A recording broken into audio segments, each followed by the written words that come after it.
what's up there, YouTubers? It's me again, Brian, aka Gamer55551, and I am back with a review slash thought on the movie Black Panther Wakanda Forever, the sequel to 2018's Black Panther that I saw in theaters and all. And I want to give you my thoughts about it, though. And for parents out there who, in case you're wondering, though, Black Panther Wakanda Forever is rated PG-13 here in USA, though. Back in 2018, though, the world was introduced to Black Panther and all. It basically starring Chadwick Boseman, though the character was basically a superhero who was also a king to the country of Wakanda and all. And the movie did very well at the box office. I remember I saw it in theaters though, and I thought, it was good, at least in my view, but I viewed it more as like a Marvel Phase 1 movie. I didn't think it was as good as, say, like some of my other favorite Marvel movies, like Captain America, The First Avenger, Winter Soldier, and of course, some of the Avengers movies though. And then of course, seeing his character again in Avengers Infinity War, to even appearance when they basically reversed the famous blimp or the snap in Avengers Endgame, the ultimate battle between the Avengers and Thanos' army and all that stuff. Of course, obviously a sequel was always going to happen given how well the movie did at the box office. But what kind of shocked folks was the fact that Chadwick Boseman, before that happened, passed away. I believe it was around 2 years ago. This kind of surprised a lot of folks and kind of shocked them to figure out what they were going to do with the Black Panther character. And what was interesting is they not only decided not to recast that character, but they decided not to take the approach what we saw with movies like Star Wars Rogue One, where they did a digital version of a young Princess Leia. This was around the time Carrie Fisher passed away, though. So it was going to be really interesting to see how this was going to work.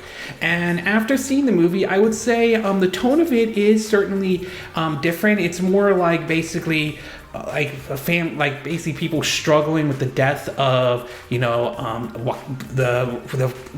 Black Panther and all, or the person who acts as the king of Black Panther and all. So it's very interesting how it's done, and in a way it turns out to be good. And there are certainly some areas that I do like, but some areas that I thought were kind of a hit and miss. So we'll break this down into what I like and what I didn't like, or somewhat mixed or not sure about.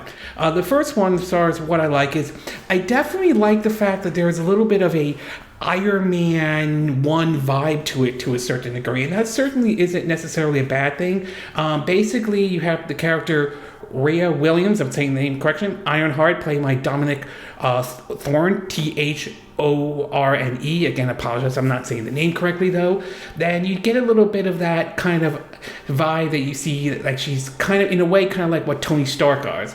Now, I won't go as far as saying it's as iconic as, say, when Tony Stark was in Afghanistan in this cave being held by the 10 rings and had to build, a suit or a arc reactor to get out. So while it may not have that kind of iconic look, you definitely still get a little bit of an Iron Man 1 vibe out of it. And it's going to be very interesting to see how Ironheart's going to play out when her show appears on Disney Plus, which supposedly will act as a sequel to Wakanda Forever. So I'm very curious to see how that plays out. But I will say I do like the Iron Man 1 vibe that has come for this show. The other thing, of course, is the fight scenes, and the fight scenes are really neat and all, ranging from where they picked up Rhea Ironheart in terms of where the college she goes to even some of the fight scenes between Namor, if I'm saying the name correctly, and his army and all. Some of these are really neat, including some of the battles whether it's in Wakanda, which I like, to even in basically in the Atlantic Ocean. So it's a really, the fight scenes are really neat and everything like that. The other thing to point out is that I definitely like how This movie uses a little bit of mixture of different cultures you see into it. In the first one, obviously, you still have a look at it as some of the African cultures, and that certainly isn't bad, though. And while the sequel still has that, I like how they have not only the African culture, but also basically the Aztec and Mayan culture into it, though. So it's really, really neat how they combine some of these cultures and all that stuff. And you also travel to other parts, ranging from, from Wakanda to basically parts of the U.S. to even, into like Haiti and all, to even, like in where, the Aztec and Mayan cultures will be. So it's really neat, especially the underwater city where Nemo is from. So that is certainly neat indeed. And also, I definitely like how the movie, in a way, in my view, does pay a lot of respect to the first Black Panther, Chadwick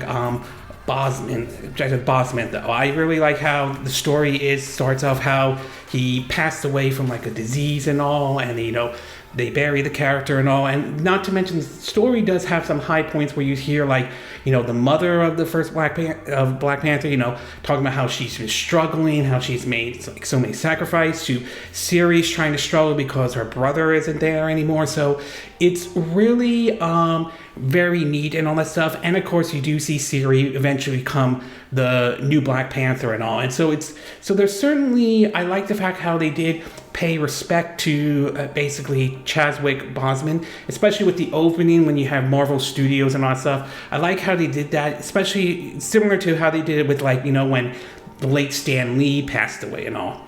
As far as what I didn't like or mixed or not sure about, I will say the story is kind of a hit and miss in time. There are certain parts that I like and some parts that I don't. Some parts were like, yeah, this is interesting, and some parts aren't. To be exact, like the part of the underwater city, as I mentioned, with the Aztec and Mayan culture, that part was neat in terms of learning the history of how Nemo became who he was and all that. So there are certainly some hits. There's certainly some parts where the story is good, and then there are times when the parts the story's like, it's okay to be exact.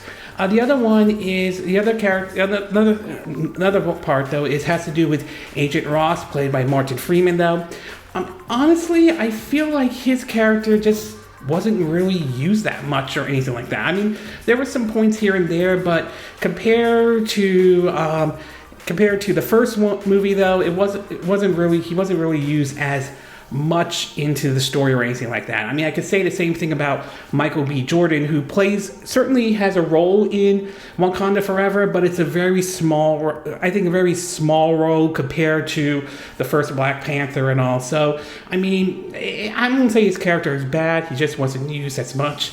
And last but not least, and this one really comes down whether you're okay with this or not. I mean, basically the movie a lot of it is really female-centric and all that stuff. Now, I'm not saying female-centric to the point where basically, it's going to be not going to appeal to everyone. It's still a Marvel movie. Everyone, that doesn't matter who you are, you'll probably still enjoy it though. But it's definitely aimed for more of a definitely more female-centric than say some of the other Marvel movies. But I would stop short in putting it female-centric on the level of say like She-Hulk, Attorney at Law was, to be exact, or all. Overall, I would say Black Panther Wakanda Forever it's still a good movie and a respectful sequel, though. At its best, though, I get a little bit of that Iron Man 1 vibe to it, though. I like the fight scenes. I like the use of the Afghan and Aztec and Mayan culture. And I definitely like the fact that they do pay respect to the first Black Panther, Chadwick Boseman, who played in the first role, though. But at the same time, though, the story's kind of hit and miss for me, though. One of the characters, Agent Ross, like I said, I don't think they used him that much. And the movie definitely feels a little bit more female-centric, though. Not in a way that's going to turn other audiences off or anything like that, but it's definitely clear, depending on your perspective, though, it's definitely somewhat female-centric. But either way, though, I still enjoyed the movie. I thought it was good and all. Maybe not as strong as, say, Doctor Strange Multiverse of Madness or anything like that, but still a good entry into the MCU. I am curious to see how Ironheart is going to play out on Disney+, and I'm kind of curious to see what they do with a third Black Panther movie, especially with that one end credit scene that they had into it. And I'm kind of curious to see how they're going to go about with a third Black Panther movie. Okay, this concludes my review/thoughts of Black Panther Wakanda Forever. And again, these are my opinion. What are yours? What are your thoughts of Black Panther Wakanda Forever? Did you get a chance to see it though? Did you enjoy the movie? Did you not enjoy the movie?